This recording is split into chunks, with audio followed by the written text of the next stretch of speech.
नमस्कार, मैं संध्या teachers of Bihar के इस यूनिक प्लेटफॉर्म पे जिसका नाम है स्कूल ऑन मोबाइल में आप सभी का स्वागत करती हूँ। और अब मैं लेके आई हूँ क्लास 8 के बच्चों के लिए कैचअप कोर्स और सब्जेक्ट है साइंस। साइंस के अंतर्गत हमने पिछले सेशन में पढ़ा कि जंतुओं में पोषण किस तरह होता है और कैसे होता है, और ये हमारा पाचन तंत्र किस तरह काम करता है, जंतुओं का पाचन तंत्र कैसा होता है, और सूक्ष्म जीव जो होते हैं अमीबा जैसे जीव उनमें पाचन पोषण कैसे होता है। तो मैं चाहूंगी कि सारे बच्चे आ जाएं, क्लास ज्वाइन करें और इस सेशन को शुरू करें। अगर बच्चे ज्वाइन करेंगे तो वो यस नो लिखेंगे, अपना नाम लिखें। अगर बच्चे ज्वाइन कर रहे हैं तो अपना नाम लिखें और बताएं कि मेरी आवाज़ जा रही है और पिक्चर जा रही है, ये बताएंगे। क्योंकि पिछले सेशन में ऐसा हुआ था कि आवाज़ ही नहीं जा रही थी। तो बच्चे कमेंट करके बताएंगे कि हाँ आवाज़ जा रही है।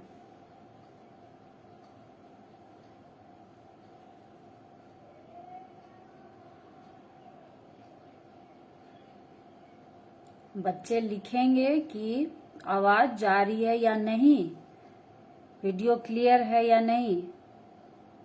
प्लीज़ कमेंट करेंगे तभी तो पता चलेगा कि हाँ आवाज़ जा रही है, ताकि मैं इस सेशन को शुरू करूं। Mithilesh Kumar Singh, good afternoon. Sakshi, okay बेटा, वेलकम है बेटा। क्या आप बताएंगे अब मेरी आवाज जा रही है? यस और नो? क्या आप मुझे सुन पा रहे हैं? साक्षी,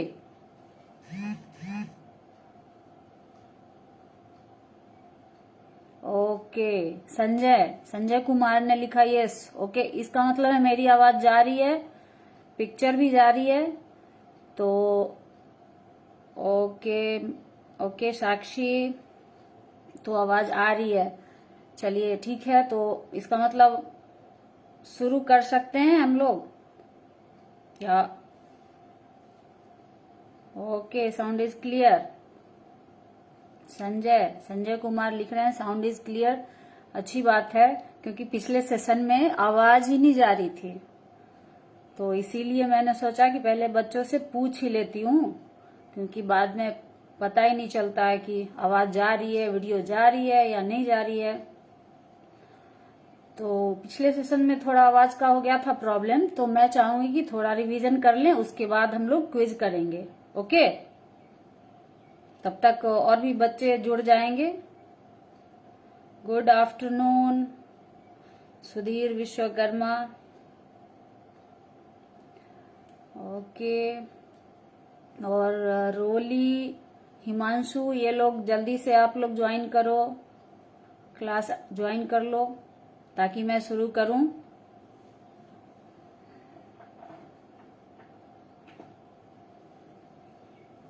ओके, तब तक हम लोग पीछे का देखते हैं, ठीक है, कि हमने पीछे क्या पढ़ा, क्या क्या चीजें, मुख्य चीजें थोड़ी सी रिवाइज कर लेते हैं। ओके, चलिए। तो ये हमारा इस तरह का पाचन तंत्र होता है। मैंने रफली एक बना दिया है समझने के लिए बच्चों को कि ये हमारा पाचन तंत्र, यहाँ पे जो होता है मुख गुहा होता है। ओके, ये मुख गुहा होता है, और इसमें क्या होते हैं मुख गुहा में मेन चीजें, ये दांत होती है, ये दांत की बनावट इस तरह से होती है, और इसमें फिर ये जीभ होता है इसके अंदर, ठीक है। यहाँ पे स्वाद कलिकाएं होती हैं जीभ के अंदर, जिससे कि हमें स्वाद का अनुभव होता है, स्वाद का पता चलता है। ओके, ठीक है। और इसमें लाल ग्रंथियां भी होती हैं, यहाँ पे मुख गुहा में दांत होते हैं, जीभ होती है और लाल ग्रंथियां होती है। उसके बाद ये फूड पाइप है, ये ग्रसिका, इसको ग्रास नली या ग्रसिका भी बोलते हैं। ठीक है। ग्रास, नली या ग्रसिका बोलते हैं। यहाँ जब भोजन हम लेते हैं, अंतर्ग्रहण करते हैं, तो ये फूड पाइप है, ये वाला, ठीक है। और ये हमारे सांस की नली है, ये सांस की नली है। और इस तरह भोजन हमारा यहाँ पे आ जाता है। ये हमारा हो गया अमाशय, ओके, ये हमारा अमाशय हो गया, स्टमक। और उसके बाद समझाने के ख्याल से ये चित्र बनाया मैंने, तो ये जो है ये अमाशय से भोजन, फिर यहाँ ये छोटी आंत है, ये छोटी आंत इस तरह संकुचित होती है अंदर बहुत सारी, ये मैंने बस समझाने के लिए बनाया। तो भोजन फिर यहाँ ये छोटी आंत में आती है, ठीक है, छोटी आंत। उसके बाद छोटी आंत से होके बड़ी आंत, ये वाली बड़ी आंत है, ये होगी आपको बड़ी आंत, बड़ी आंत। उसके बाद यहाँ पे रेक्टम, मलाशय होता है, ये वाला पोर्शन जो होता है मलाशय। और ये मल द्वार, ये मल द्वार होता है। तो और ये यकृत है, ये क्या यकृत है, लिवर। यहाँ से बाइल जूस हमारा निकलता है और यहाँ अमाशय में आता है, ये सॉरी छोटी आंत में आता है। और इस तरह ये संरचना होती है मोटा मोटी इसकी पाचन तंत्र की। और ये दांत की संरचना होती है, दो यहाँ पे आगे वाले दांत होते हैं जिनको क्या कहते हैं, कृंतक, और बगल वाले नुकीले दांत को क्या कहते हैं, रग्नक। फिर आ जाते हैं चवर्णक और अग्र चवर्णक, ये दांत की बनावट होती है। और पिछला जो सेशन हुआ, आवाज नहीं आ रही थी, तो उसमें हमने अमीबा के बारे में थोड़ा सा जाना। तो इस तरह की एक संरचना होती है अमीबा की, रफ, उसका कोई फिक्स्ड आकार नहीं होता है कि हाँ ऐसा ही होगा, इससे थोड़ा बड़ा छोटा कुछ भी हो सकता है। तो ये एक अमीबा का ऐसा संरचना होता है। ये इसका आपको केंद्रक हो गया, ठीक है, ये केंद्रक हो गया। और ये देखिए ये इसका खाद्यदानी हो गया, इसी में वो खाना रखता है, ठीक है। और जब उसको कहीं पर खाना दिख जाता है, जैसे यहाँ पे सबस्ट्रेट खाना है, तो वो क्या करेगा, ये जो इसका जो है ये अंग जो है, इसको वो बढ़ाना शुरू करेगा। इस तरह से बढ़ाते बढ़ाते बढ़ाते ऐसे कर लेगा, और इधर से भी बढ़ाएगा, और बढ़ा के इसको ऐसे घेर लेगा खाने को, और फिर इसको खाद्यदानी के अंदर ले जाएगा। और खाद्यदानी के अंदर पाचक रस निकलता रहता है, पहले से ही वो होता है, उसका प्रोसेस होता है, और इसी में इसका खाना पच जाता है। तो इस तरह अमीबा जो है अपना पोषण कर लेता है। और पोषण करने के बाद फिर वो जो अपशिष्ट बच जाता है उसको वो निकाल भी देता है। Okay, good afternoon Himanshu, good afternoon Roli. हाँ, सबसे नीचे वाला मल द्वार, ओके, हाँ सही है। गुड आफ्टरनून भारत प्रसाद चंचल। तो आप लोग, ये पिछला था हमारा, पीछे का रिवीजन टाइप का था कि हमने क्या क्या पढ़ा है, मेन चीजें जो होती हैं। और एक और चीज, जानवरों में जो घास खाते हैं उनका पाचन तंत्र भी लगभग हमारे जैसा ही होता है, लेकिन उसमें एक ही चीज अलग होती है, जो कि उनका अमाशय होता है। अमाशय उनका विशिष्ट प्रकार का होता है ना, अमाशय जो होता है उनका विशिष्ट प्रकार का होता है, और वो 4 भागों में बटा होता है, जिसका कि एक बड़ा भाग रुमेन कहलाता है। और रुमेन ही उसका भोजन संग्रहित होता है, उसमें जल्दी जल्दी जो जानवर होते हैं चबा लेते हैं और भोजन उसमें जमा कर लेते हैं, घास जो भी खाते हैं वो लोग। और उसके बाद उसको बाद में फिर जब बैठते हैं गाय भैंस, जो भी ये घास खाने वाले जीव जंतु है, ओके रोली, यस, और उसको फिर पागुर या क्या कहते हैं जुगाली करके खा जाते हैं, फिर से उसको पचा लेते हैं अच्छी तरह। Good afternoon Anita. और पाचन समझ गए आप लोग। उसके बाद ये अमीबा है, अमीबा भी आप लोग समझ गए होंगे आई होप। अगर हिमांशु, हाँ आज टेस्ट है बेटा, लेकिन थोड़ा सा पिछला वो जो था आवाज का प्रॉब्लम था, इसीलिए मैंने थोड़ा सा रिवीजन टाइप का कर दिया है ना, ताकि जो लोग नहीं समझ पाए होंगे उनको थोड़ी सी पीछे वाली समझ विकसित हो जाए। ओके, तो आप लोग सभी लोग ज्वाइन कर चुके हैं? ओके हिमांशु। और लगभग जो रेगुलर बच्चे हैं वो आ चुके हैं, है ना? तो इस तरह हम लोगों ने समझ ही लिया इस चैप्टर को लगभग। वाह, लाइक्स मिल रहे हैं आज तो। चलो बहुत बढ़िया, बच्चे लोग आज काफी लाइक्स दे रहे हैं, क्या बात है। अरे वाह कमाल है। बहुत अच्छे, बहुत अच्छे। थैंक यू भाई, बहुत अच्छा दिख रहा है इधर मुझे। इतने सारे लाइक्स, थम्स, हार्ट शेप आ रहे हैं। अरे वाह, स्माइली भी आ रहा है, बाप रे। चलो चलो, बहुत अच्छा है। अरे तो वाह, बहुत सारा आ रहा है आज तो, क्या बात है। आज तो कमाल ही हो गया। आज जो है काफी आ रहा है। अच्छा, स्माइली भी आ रहा है। हम्म। और अच्छा, देखो मेरे पास भी ये स्माइली है, ये देखो। आप लोगों के लिए है ये वाला, ठीक है। ये स्माइली मैं स्कूल में बच्चों को दिया करती थी, जो बच्चे अच्छा करते थे, जिनकी अटेंडेंस अच्छी होती थी, जो पढ़ने में अच्छे होते थे, तो उनको ये स्माइली दिया जाता था, मैं देती थी। और ये स्माइली बढ़ती जाती थी, उनके हर एक्टिविटी के लिए एक स्माइली होती थी। तो मैं अपने बच्चों को, स्कूल के बच्चों को काफी मिस कर रही हूँ, इसीलिए ये स्माइली आप लोगों के लिए है, समझ लेना, ठीक है। ओके, तो क्या अब हम लोग शुरू कर सकते हैं क्विज क्विज कॉन्टेस्ट? अगर शुरू कर सकते हैं तो आप लोग यस कीजिए, वाई लिखिए, वाई। मैं समझ जाऊंगी कि हाँ, बच्चे बोल रहे हैं कि शुरू करें।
बहुत